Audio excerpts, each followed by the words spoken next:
ағылшын тілінде осы keep сөзін көп қолданылады. Keep деген жалғастыр дегенді білдіреді. Көп айтылатын сөздердің қатарына жатады. Енді мысал келтірейік. Keep going. Жүруді жалғастыр.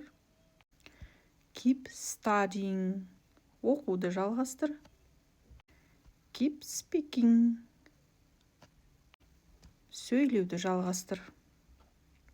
Шатастырмас үшін осылай бірге қолдансаңыз, басқа сөздермен бірге есте жақсы сақталады.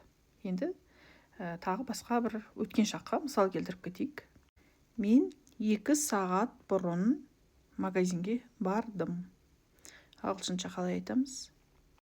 I went to the shop 2 hours ago.